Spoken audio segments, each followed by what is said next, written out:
My name is Cheryl Erickson, and I'm the Indigenous-focused ECE instructor with Louis Riel Vocational College.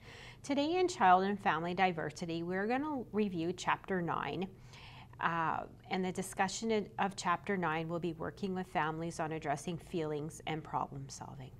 But before I get started, just a reminder to please read Chapter 9, as this video is not a replacement for your daily chapter readings. So when we're looking at feelings, Chapter 9, the perspective of this chapter is that early educators need to encourage children to feel their feelings and to decide whether, or help them decide how to express these feelings and how to act upon them. So having said that, above all, it's really important for children to learn how to cope with these feelings.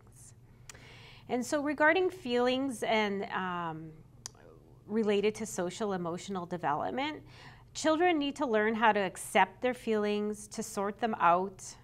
It's really important for them to identify their feelings, to attach labels to their feelings, so whether they're sad, angry, mad, as well as how to appropriately express these feelings will be very important. So we look at social emotional development, and to self-regulate is really important for preschool children. Another component of recognizing feelings is developing the concept of perspective taking. So this is really important for development for children, because at this stage, when they come to recognize perspective taking, they understand that other people have feelings as well. And then they can recognize how other people feel. And so with that, empathy is developed also. And so it's really good for children to be able to recognize how something they do or say can affect another person, and then be able to relate it back to themselves. So that's a big step in children's social emotional development. So as ECEs, one of the greatest tasks that we are going to have is helping children become socialized, and then fully recognizing those feelings. So to know where or not to express the feelings within every situation with a child, whether it's a behavior or if they're upset. A good way to start that is to, to ask them what they're feeling, or to recognize that emotion. You must be sad because you're crying, or I see you're crying. Are you sad? Or if you recognize they're hurt, labeling it so they can identify how they're feeling and put it to that label. And that really works to help them identify that and then put those feelings into words. So if they're sad and they're crying and you label it as sad, further down the road in a similar situation, they'll be able to say, I'm sad that this happened. So that's a really good start in the process of identifying feelings. And so we want to allow children to express their feelings. That's really, really important for their development and for their ability to socialize and regulate their emotions. And as adults, we always have to be there to support them. There will be a time as they get older that they'll be able to express themselves on their own, but as these skills are developing, know that it's really important for us to be there to guide them and sometimes give them the words or the label for that emotion. Are feelings useful? And absolutely they are. All feelings have some type of value to them, and they serve a purpose. It's an experience that maybe you're going through, or an emotion that you're feeling because of an experience, and those are they're very important, and they should be expressed. They give us direction or actions. So with those feelings or emotions that you are experiencing, by labeling them is the start of some type of expression of seeking help or solving a problem. And some of the greatest emotions that have been expressed in life have come out in very creative ways as well. So people that have been experiencing great emotion have sometimes put that to pen and wrote poetry or artworks or works of music. So a lot of that has come out of emotions, and some of those emotions have been negative or, you know, bad experiences. So emotions have some great value to them, can be very purposeful. Social referencing is something we often do as well as adults in helping children in different situations. So for example, if a child is put in a situation where they're uncertain how to act, they can look to us as adults for cues, and we can guide them in an appropriate way just by our body language or our facial expressions. So it's really important for children to, again, develop those relationships with you and be able to recognize different types of social cues. Our cues can be calming for a child if they're scared of something, to just our facial expressions or our body language, maybe even by comforting, putting our hand on their back could be a comforting type of tool, a social reference, as well as what type of facial expression will calm them and not cause them more anxiety. So these are types of unspoken messages. It could be cultural script as well, that children can recognize where to go or how to react in that type of situation. Again, it's very important to accept children's feelings. The first 2 years of life are really important in socializing a child on to feel or not to feel.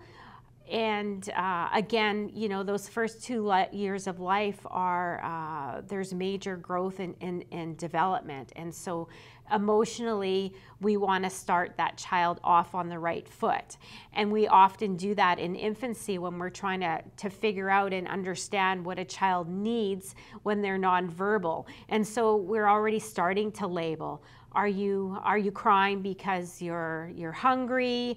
Hungry is a feeling. Are you sad because that loud noise scared you? Things like that. So we're already labeling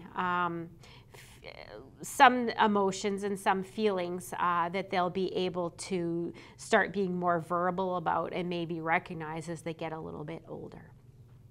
If we don't recognize children's feelings and we're not accepting of those feelings or diminish those feelings, we're not steering a child in the right direction. We're not setting them up for success and helping them to establish that good self-regulation that's really important to their development. So we really do need to recognize those emotions and help them. It's a part of learning and growing and developing. It's really positive for them to be able to express themselves verbally. And this is really the start of that verbal expression, and they go on to verbalize and problem solve in greater ways, or their capabilities will expand from this. So it's really important that we aren't minimizing that, because it may diminish their ability to do that, and it also could make children feel bad about themselves. So making sure that feelings are always important as well to their reaction and to that spontaneity that's really important to children in their development and their creativeness as well. Emotions are a very healthy expression of feelings, or it's healthy to express feelings and emotions in a positive way. So acceptable expression of feelings can be culturally determined. So things like wise, to be both kind and patient are really good practices to instill. It does take time, and when I say it does take time in having a child express emotions and knowing where to go from there in steps of problem solving or helping calm them down if they're upset or angry or frustration, whatever that emotion is that they're feeling. If you're not giving them the time to express it, if you're not recognizing it or trying to move past it fast, it doesn't give that child the opportunity to really express it and to be satisfied almost with the results that might be happening. So we need to know that part of it is a process for healing as well. Recognizing emotions, sometimes just somebody understanding what you're feeling and acknowledging what you're feeling may make you feel better. So know that those are really important. For children, bursts of temper can be very normal. I think as adults, bursts of temper sometimes can happen in heated situations. And where you go from there is socially relevant too. You can express your anger, but that should be where it stops. Expressing your anger and then working towards solving the problem and moving past it is what's important. It takes patience to socialize a child, and having said that, children don't learn everything quickly. There's no book that tells you specifically how quickly children learn emotions or quickly learn behaviors. It's all going to be unique to that particular child, and you're going to need to spend some time getting to know them and getting to understand what type of learner they are. It's also, when you think about socialization, there's many aspects to it. Socializing with other children is very different than socializing with adults. And socializing in daycare is different than socializing in school. So there may be different rules depending on where you go, different responses depending on where you go. So it could take some children longer. As well as, again, depending on the child, some children are very sociable and some children aren't sociable. And again, that's, the type of child that they may be. But the responses that we give as adults are going to be key in successful outcomes from that child. So again, positive, helping them through that situation, giving them the words, helping them through that situation is going to be positive outcomes, opposed to if you're not taking the time to help them and to teach them the importance of expressing emotions and how that helps with self-regulation. How do we teach children to cope with feelings? And so, some really good forms of coping with feelings comes out of that self-regulation terminology. And so children learn to control their behaviors or learn coping mechanisms to help them with stressful or uncomfortable situations. So learning, different strategies that may help that particular child. And it could be, counting to 3. When I know you're angry, count to 3 or count to 10 could be is something as simple as that.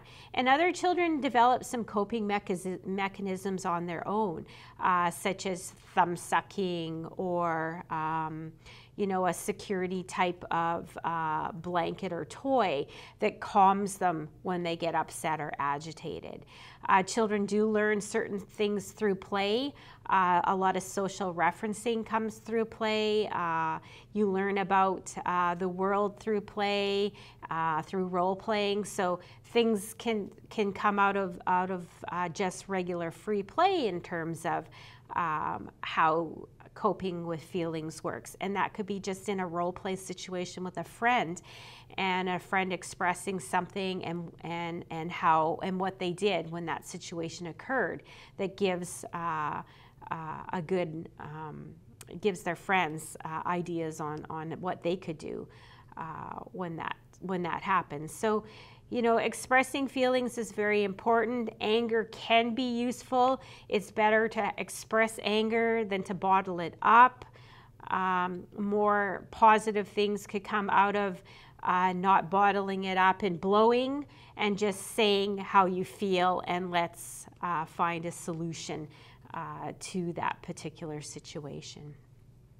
Again, some self-calming skills that children sometimes will just pick up on their own.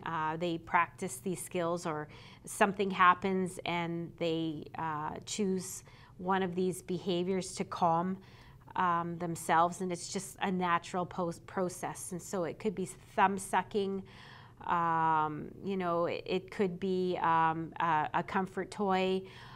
Sometimes it could be realizing timing as well, and that would involve an adult too, and seeing that a child that you care for and you realize might have a little bit of a shorter fuse, and you've seen a couple things that have happened that he's gotten upset about or she's gotten upset about, and so you intervene because you want that child to deal with it then before they blow. And so when you're recognizing that, it's important to have some conversations with that child. Again, to reiterate, you need to tell so-and-so how you feel before you get really angry and you say something or do something that you're going to regret.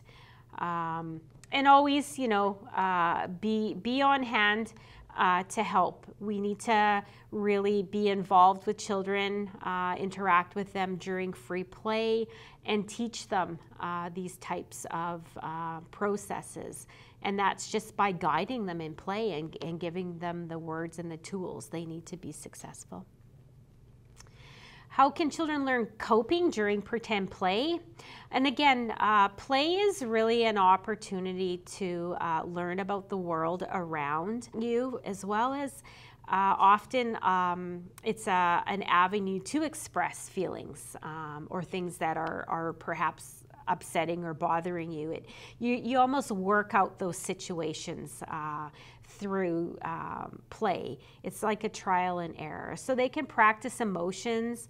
They're in charge of that situation. They're in control. And sometimes because they're in control, they're able to freely express things that are troubling them. By saying that, it's because they are in a situation where they are the power in that type of play. And again, they are able to control that type of play. And so it often, in role playing that, we as adults may hear or see things that could help guide them. Maybe it's working something out on their own, or maybe a friend could be a part of that play situation that helps them work out those types of feelings. And it's a very purposeful type of play. Coping with feelings as well. Adults recognize mixed feelings within certain situations and can help children, again, label and identify and problem solve, work those out. Children can't cope with one or two feelings at the same time. They're only able to deal with one thing at a time. And so therefore, it's up to us as adults to really help guide them and sort them out. It'll come where they're able to do that as they get a little bit older, but in the preschool years, it's usually one feeling at a time is only is their only focus during that age.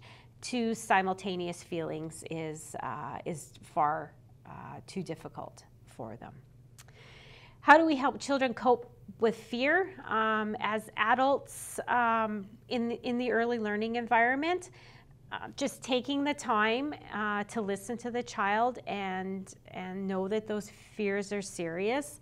A child that has independently slept in a crib in their room in infancy and toddlerhood may not be able to do that in preschool because of a nightmare or something that scared them.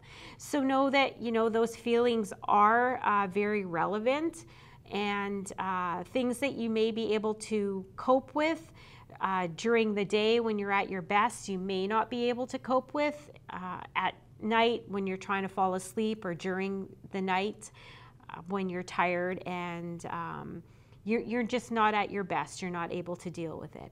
So we need to really take the time to listen and to offer solutions to those types of situations. Good role modeling and playing out fears. You know, if it's something that they fear something is under their bed, or it's a scary book, talking about the book, or looking under the bed before they get into bed to make sure that nobody's there, or a night light.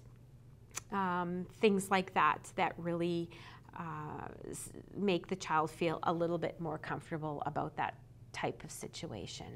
And fears come and go with different ages as well. So something that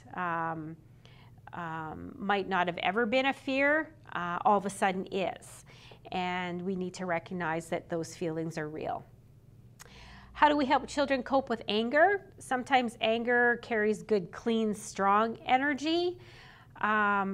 Children learn to use anger in positive ways if we teach them how to express themselves appropriately, giving them, again, the labels for those emotions, and teaching them what to say, how to express it versus physical.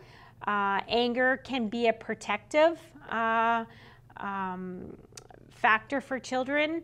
If they're expressing their anger, they're not allowing somebody to peer to take advantage of them or do something that they don't want, or participate in something they don't want to. So it's a very powerful emotion, and it's well utilized if you can teach the child how to problem solve appropriately.